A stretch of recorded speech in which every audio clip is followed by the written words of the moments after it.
नमस्कार, news India देख रहे हैं आप और आपके साथ मैं हूं अंशिका पाठक। जोशीमठ आपदा को लेकर उत्तराखंड सरकार अलर्ट है और क्या कुछ कह रही है प्रेस कॉन्फ्रेंस में आपको सुनाते हैं। बहुत बड़ा अमाउंट भी खर्च होने वाला है, तो क्या हमने केंद्र से पैसे की डिमांड किया, फंड रेज कर रहे हैं, कुछ प्लान है? ये आपदा प्रबंधन सचिव उसका पैकेज की बना रहे हैं, प्रपोजल बना रहे हैं, जल्दी जाएगी। सर, जो भवन आप लोगों ने चिन्हित किए हैं अभी सुरक्षित वाले, उसमें से कई लोग जाना नहीं चाहते, तो क्या उनको वहाँ से हटाया जाएगा?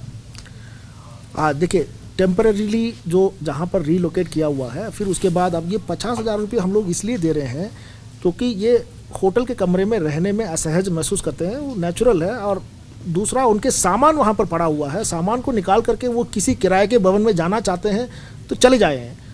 उसके लिए जो उनको धनराशि चाहिए वो हम लोग अवेलेबल करा रहे हैं। लेकिन जितना धनराशि आप लोग कई जगह से भी इस तरह की खबरें आई, कुछ विजुअल्स आए, वहाँ को लेकर कुछ आया सर? ये मैं डॉक्टर बिष्ट जवाब देगी आपको। अच्छा सर, एक अंतिम सवाल आप और ले लीजिए बस प्लीज सर।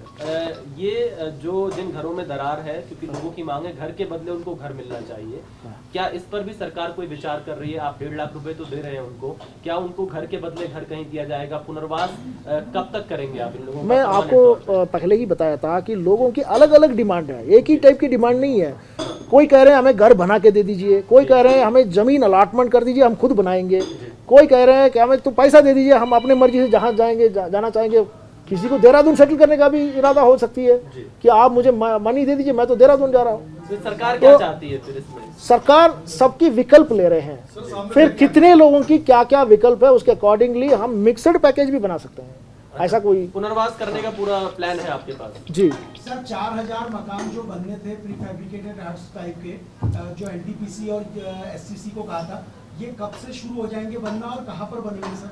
देखिए, प्री फैब्रिकेटेड हट्स के बजाय जो 50,000 रुपीज़ मनी दे रहे हैं वो ये है कि क्योंकि सरकार प्री फैब्रिकेटेड हट्स बनाएंगे तो पता नहीं उसमें कितने लोगों को उस सहमति होगी उसमें वहाँ रहने में, इसलिए हम लोग कैश कॉम्पनसेशन देना उचित समझा और कैश कॉम्पनसेशन लेकर के वो अपने सुविधा के अनुसार जहाँ मर्जी जा सकते हैं।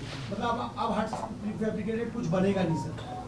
अभी ऐसा कोई इरादा नहीं है। जिन दो अभी ऐसा कोई कंपनियों इरादा को बोला गया था, तो उनकी ओर से क्या सहायता रहेगी फिर इसमें? जो एनटीपीसी और एचसीसी को आप लोगों ने बनाने के लिए कहा? नहीं, अभी कोई प्री फैब्रिकेटेड हट्स बनाने की योजना नहीं है, वर्तमान में नहीं है। आप डॉक्टर बिष्ट जी का सुन लीजिए। आप नहीं बोतल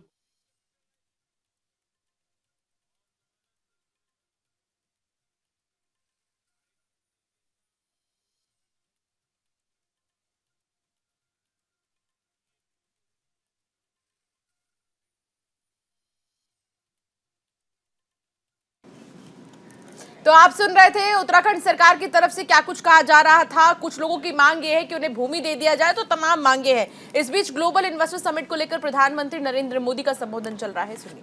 अनेक सेक्टर्स में ऑटोमेटिक रूट से 100% एफडीआई की परमिशन देना हो, छोटी छोटी आर्थिक गलतियों को डीक्रिमिनलाइज करना हो, ऐसे अनेक रिफॉर्म्स के माध्यम से हमने इन्वेस्टमेंट के रास्ते से कई रोड़े हटाए हैं। आज का नया भारत अपने प्राइवेट सेक्टर की ताकत पर भी उतना ही भरोसा करते हुए आगे बढ़ रहा है। हमने डिफेंस, माइनिंग और स्पेस जैसे अनेक स्ट्रेटेजिक सेक्टर्स को भी प्राइवेट सेक्टर के लिए खोल दिया है। दर्जनों लेबर लॉज को 4 कोड्स में समाहित करना भी अपने आप में एक बहुत बड़ा कदम है। साथियों, कंप्लायंसेस के बोझ को कम करने के लिए और उसके लिए केंद्र और राज्य दोनों के स्तर पर अभूतपूर्व प्रयास चल रहे हैं। बीते कुछ समय में करीब 40,000 कंप्लायंसेस को हटाया जा चुका है। हाल ही में हमने नेशनल सिंगल विंडो सिस्टम शुरू किया है, जिससे मध्य प्रदेश भी जुड़ चुका है। इस सिस्टम के तहत अभी तक लगभग 50,000 स्वीकृतियां दी जा चुकी। साथियों, भारत का आधुनिक होता इंफ्रास्ट्रक्चर, मल्टी मॉडल होता इंफ्रास्ट्रक्चर भी इन्वेस्टमेंट की संभावनाओं को जन्म दे रहा है। 8 वर्षों में हमने नेशनल हाईवे के निर्माण की स्पीड दोगुनी की है। इस दौरान भारत में ऑपरेशनल एयरपोर्ट्स की संख्या दोगुनी हो चुकी है। भारत की पोर्ट्स हैंडलिंग कैपेसिटी और पोर्ट टर्न अराउंड में अभूतपूर्व सुधार आया है। Dedicated freight corridors, industrial corridors, expressways. तो जोशीमठ संकट को लेकर उत्तराखंड सरकार जो है अलर्ट पर है। मुख्यमंत्री धामी ने एक आपातकालीन बैठक बुला ली है। कैबिनेट बैठक बुलाई गई है। मुख्यमंत्री की अध्यक्षता में 13 जनवरी को ये मीटिंग होगी।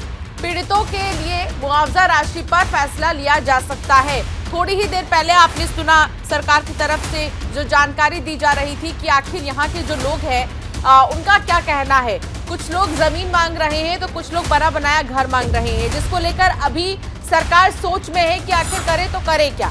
तो जोशीमठ संकट को लेकर उत्तराखंड सरकार भी अलर्ट पर है और ऐसे में बहुत सारे फैसले लिए जा रहे हैं। मुख्यमंत्री धामी ने आपातकालीन कैबिनेट की बैठक बुलाई है जिसमें निर्णय लिया जाएगा। मुख्यमंत्री की अध्यक्षता में 13 जनवरी को ये बैठक होगी और 13 जनवरी को ही निर्णय लिया जाएगा।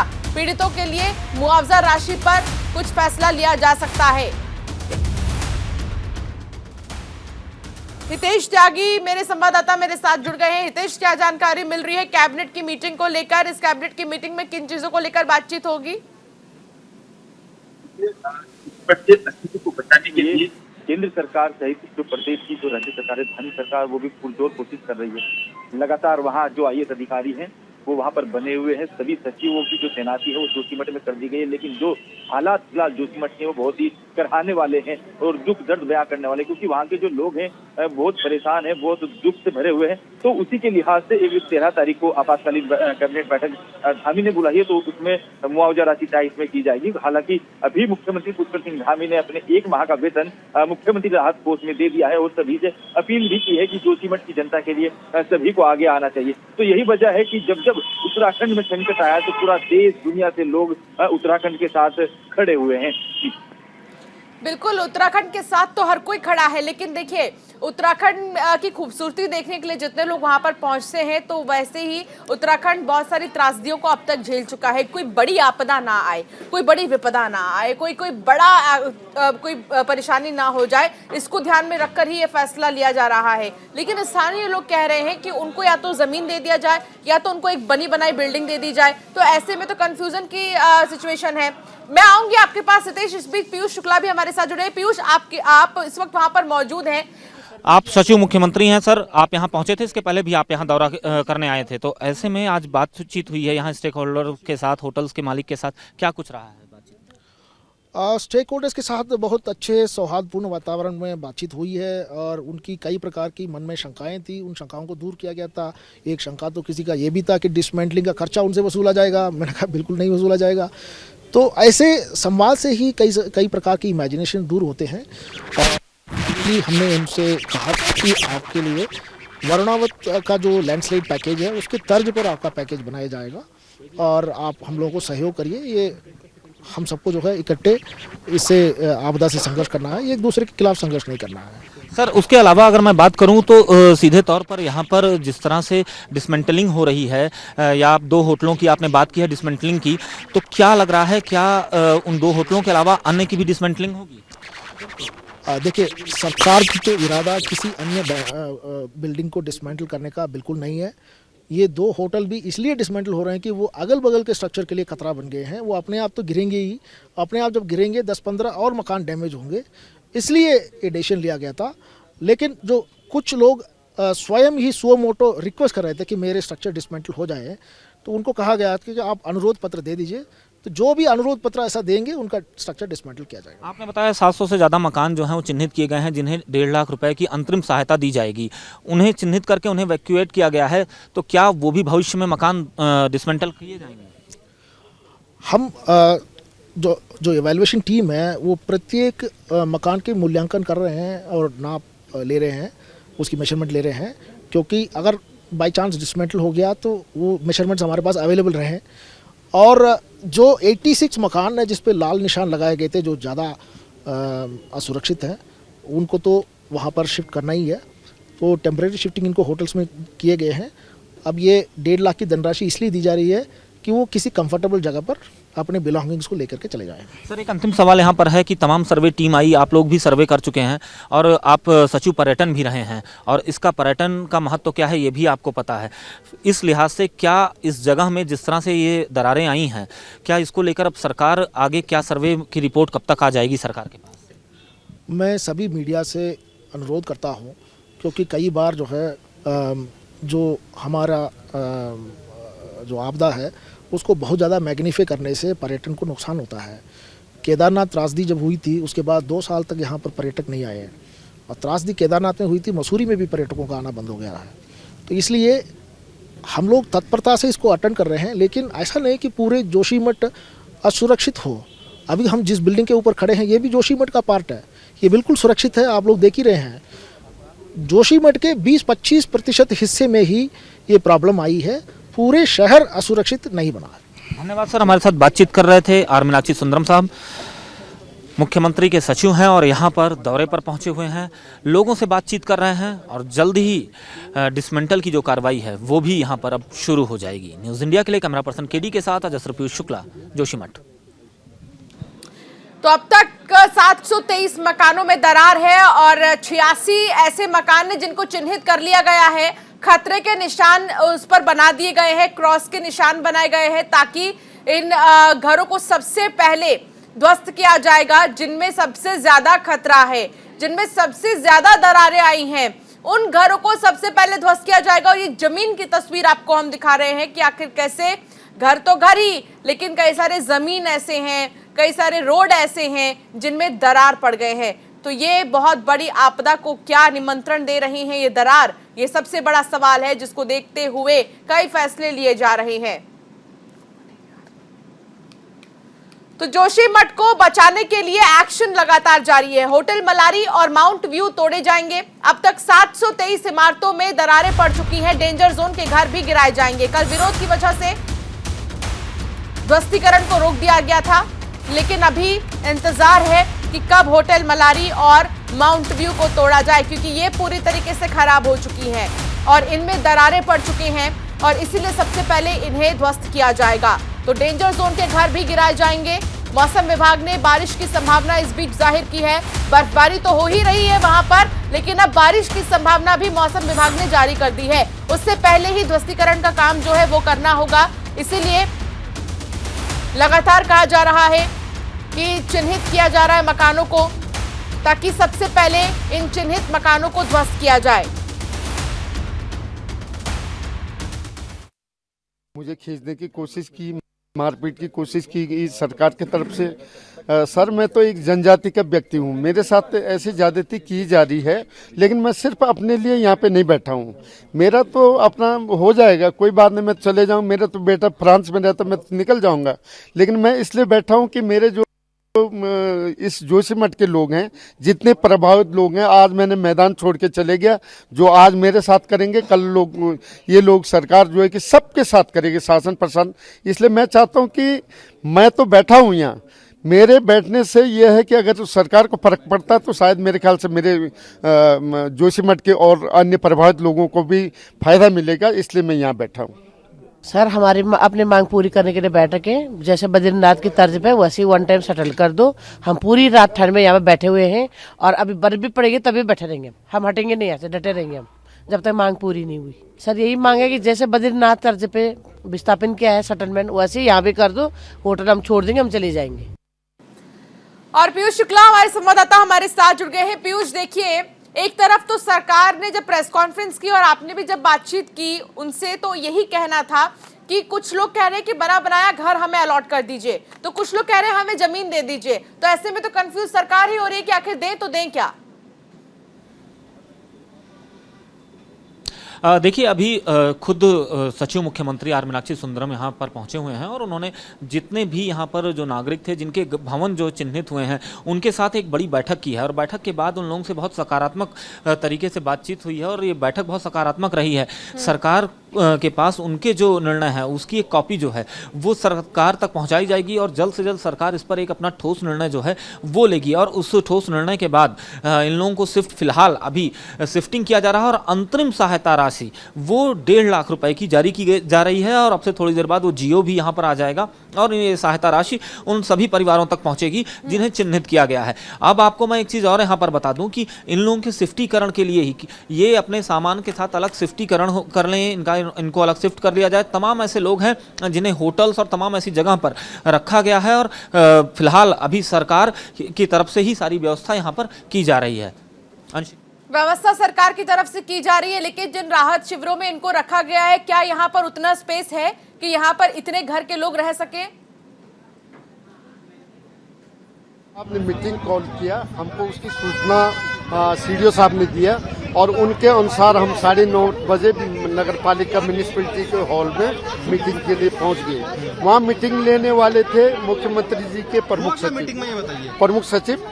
तो उन्होंने कहा कि ये बद्रीनाथ के तर्ज में नहीं होगा लेकिन मार्केट रेट पे हो जाएगा।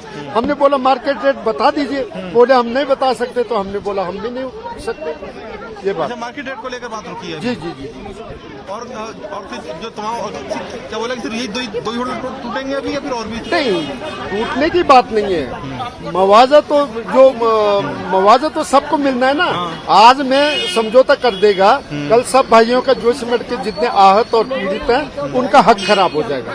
तो मैं सबके लिए बोल रहा हूँ, मैं सिर्फ अपने लिए नहीं बोल रहा। आज ये टूटेंगे तो मेरे साथ तो फिर जो मेरा मुआवजा तय होगा वो कम होगा तो जो अन्य लोग हैं उनका भी कम होगा। लोग चाह रहे हैं बद्रीनाथ की तर्ज पे आपको हम चाह रहे हैं बद्रीनाथ की तर्ज में हमारा मुआवजा सेटलमेंट होना चाहिए, लेकिन वो बोलते बद्रीनाथ के तर्ज पे सेटलमेंट नहीं हो सकता।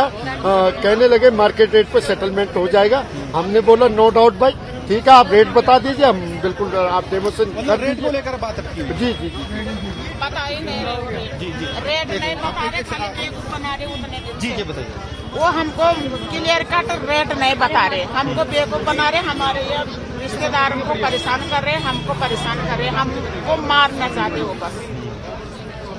आप लोग रात भर यहाँ धरने में बैठे रहे, आप देख रहे भीड़ काफी बढ़ गई है, तो अगर बात नहीं बनती तो फिर किस तरीके से? बस हम बैठे रहे, हम यही मरेंगे बस, और हमारे पास कोई चारा नहीं है, हमारा सब कुछ खत्म हो गया। हमारा होटल सॉलिड है, मतलब आंशिक दरार है, फिर क्यों डेमोलेशन किया जा रहा है? ठीक है, अगर आप बोलते हैं कि नीचे हमारे नीचे वालों को खतरा है तो हम लोगों के साथ सेटलमेंट कर दीजिए ना। क्यों सेटलमेंट नहीं करते? क्या हमको मारना चाहते हैं? क्या हमारे से पीछे रहने वाले उनको मारना चाहते हैं? तो आगे क्या स्टेप रहने वाला आपका? हम जब तक रेट वो हमको नहीं बताएंगे, मार्केट रेट ही बता दीजिए, कर लीजिए, कोई बात नहीं है, कोई बात नहीं है। हम मना कब कर रहे हैं? हम तो कर रहे हैं दोस्त कीजिए। तब तक यहीं बैठे रहेंगे? हाँ, हमारी 7 करोड़ की प्रॉपर्टी कैसे ऐसी छोड़ देंगे क्या? ठीक ठीक। मालिक की मीटिंग अभी हुई है प्रशासन से, उनसे शुक्ला लगातार जुड़े हैं मेरे सहयोगी मेरे साथ। पीयूष, इस वक्त आपके साथ कुछ लोग मौजूद हैं, जरूर उनसे बातचीत कर जाने की उनका क्या कहना है। देखिए हमारे साथ अभी हिमांशु खुराना जो जिलाधिकारी हैं वो थोड़ी देर में बस जुड़ने वाले हैं। फिलहाल अभी लगातार यहाँ पर जो स्थितियाँ लोगों को एक्टिवेट करके ये नगरपालिका परिसर है यहाँ पर लेकर आया जा रहा है, क्योंकि यहाँ पर भी एक कैंप जो है वो लगाया गया है। अंशिका, आपको मैं बताऊँ कि यहाँ पर जिस तरह से स्थितियाँ बनी हुई हैं उन स्थितियों को देखते हुए लगातार सरकार अभी फिलहाल लगातार यहाँ पर लोगों से बातचीत कर रही है, लोगों से बातचीत करके उन्हें समझाने की कोशिश कर रही है ताकि जल्दी से जल्दी यहाँ पर जो भवन चिन्हित किए गए हैं उन भवनों से लोगों को निकालकर सुरक्षित स्थानों तक पहुंचाया जाए। बहुत से ऐसे लोग हैं वो खुद भी उन भवनों को छोड़कर सुरक्षित स्थानों के लिए प्रस्थान कर चुके हैं। मैंने सुबह ही वो तस्वीरें दिखाई थी, लेकिन फिर भी तमाम ऐसे लोग हैं जो मुआवजे के लिए यहाँ पर लगातार धरना दे रहे थे। उन्हीं सभी लोगों से, उनके परिवार के लोगों से आज एक बड़ी बैठक हुई है, बातचीत हुई है और सकारात्मक रवैये से बातचीत हुई है। और अब आगे जब टीम वहाँ जाएगी तो निश्चित तौर पर यहाँ पर वो उस प्रशासन की मदद करेंगे और जल्द से जल्द यहाँ कार्रवाई भी शुरू होगी, क्योंकि उन 2 भवनों को गिराना बहुत ही ज़रूरी है। ये सरकार भी मानती है, ये सर्वे की रिपोर्ट भी कहती है, क्योंकि अगर वो नहीं गिरेंगे तो उसके अगर अपने आप गिरते हैं तो बहुत से भवनों को वो स्वतः से नुकसान कर देंगे और उससे जान माल का बड़ा खतरा भी यहाँ पर हो जाएगा। तो ये एक तमाम ऐसी चीज़ें हैं जिनको लेकर अंशिका यहाँ पर सरकार जो है वो लोगों को समझाने की कोशिश कर रही है और लगभग लोगों को सरकार की बातें जो है वो समझ में भी आ चुकी हैं। और अब से थोड़ी देर का वक्त है जब यहाँ पर हो सकता है कार्रवाई जो है दोबारा शुरू हो। तो यहाँ पर हालात को सामान्य करने की पूरी कोशिश की जा रही है। आप देख सकते हैं पूरा जोशीमठ का ये इलाका है और इस पूरे इलाके में इस तरह से कुछ अलग अलग इलाकों को चिन्हित किया गया है जहां पर ऐसी कोई दरारें नहीं हैं। तो स्थानीय लोग जो चाह रहे हैं उनको यहाँ रखा जा रहा है। अभी हमारे साथ हिमांशु खुराना जी हैं एक्सक्लूसिव न्यूज़ इंडिया पर। सर, 1.5 लाख का मुआवजा दिया जा रहा है, कितने परिवारों तक ये मुआवजा? देखिए, ये स्थिति डायनामिक है। आज किसी जगह पे क्रैक्स हैं और भी लोग हमें बता रहे हैं कि हमारे भवन में भी क्रैक्स आए हैं, तो सर्वे की टीम लगातार उसमें कार्य कर रही है। तो जो भी इसमें प्रभावित परिवार होंगे, जो अभी तक हमने 700 से ऊपर कुछ स्ट्रक्चर्स आइडेंटिफाई किए हैं, जो भी प्रभावित परिवार होंगे सभी को ये जो इंटरिम मेजर है, ये फाइनल रिहेबिलिटेशन नहीं है, तो सबको ये दिया जाएगा। सर, इसके अलावा मैं ये जानना चाहूँगा कि अभी दरारें जो शुरुआत से आ रही थी जनवरी या दिसंबर से, तो वो दरारें अब कम हुई हैं या फिर अभी दरारों का आने का सिलसिला या बढ़ने का सिलसिला जारी है? देखिए, जो एक्सपर्ट्स हैं अलग अलग इंस्टीट्यूट से, geological survey of India, NGRI, वो इसकी स्टडी कर रहे हैं। बाकी जो लोकल लोग हैं, जनप्रतिनिधि हैं, उनसे हमारी लगातार बात चल रही है, जो शहर में घूम रहे हैं, हमारे सेक्टर अधिकारी भी हैं, तो उनके द्वारा यही बताया है कि किसी जनरल स्केल पर कहीं पर दरारें अभी नहीं बढ़ी हैं। तो हम होप कर रहे हैं ये एक स्थायी चीज़ होगी।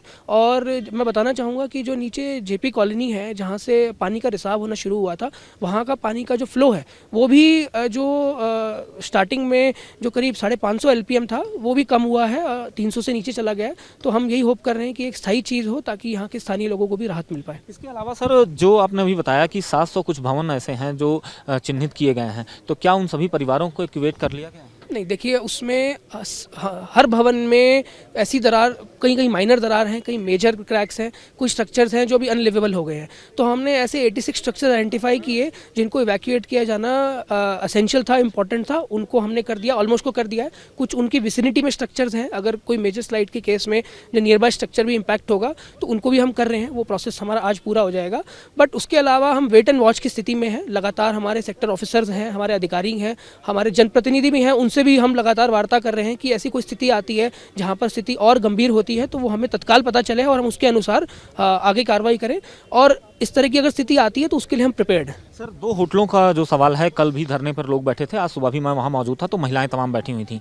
तो अब क्या उन होटलों का जो डिमोलिश करना है या जो भी करना है, डिसमेंटल करना है, वो कब तक शुरू हो जाएगी? देखिए, ये central building research institute Roorkee की टीम ने ये जो 2 स्ट्रक्चर्स हैं उनको अनसेफ करार दिया, क्योंकि आसपास के लोग हैं जो उसको रिस्क पोज कर रहा है ये स्ट्रक्चर, उसको देखते हुए इसको डिसमेंटल किया जाना आवश्यक बताया। मैनुअल डिसमेंटलिंग है। तो जो स्थानीय लोगों के साथ आज एक वार्ता भी की गई है, तो एक सकारात्मक वार्ता रही है। हम आशा कर रहे हैं कि जल्दी से जल्दी हम इसके निस्तारण तक पहुँचें और उनसे हम बात भी कर रहे हैं ताकि ये प्रोसेस जल्दी से जल्दी शुरू हो सके। धन्यवाद सर। तो देखिए, हमारे साथ बातचीत कर रहे थे चमोली के जिला अधिकारी हिमांशु खुराना जी। उन्होंने सीधे तौर पर बताया कि लोगों से बातचीत चल रही है और जल्दी ही बातचीत सकारात्मक अवस्था में पहुंचेगी। ठीक है पीयूष, बहुत शुक्रिया पीयूष, आपने एक्सक्लूसिव जानकारी दी है न्यूज इंडिया के दर्शकों को कि आखिर किस तरीके से अभी वहां पर काम चल रहा है, सरकार क्या सोच रही है। हालांकि 13 तारीख को आपातकालीन बैठक क्योंकि सरकार ने भी बुलाई है, ये कैबिनेट की मीटिंग होगी जिसमें तय किया जाएगा जोशीमठ के अभी खतरे को लेकर कि क्या करना है और कैसे बचाना है जोशीमठ को। फिलहाल इस बुलेटिन में इतना ही। अब बने रहिए न्यूज इंडिया के साथ।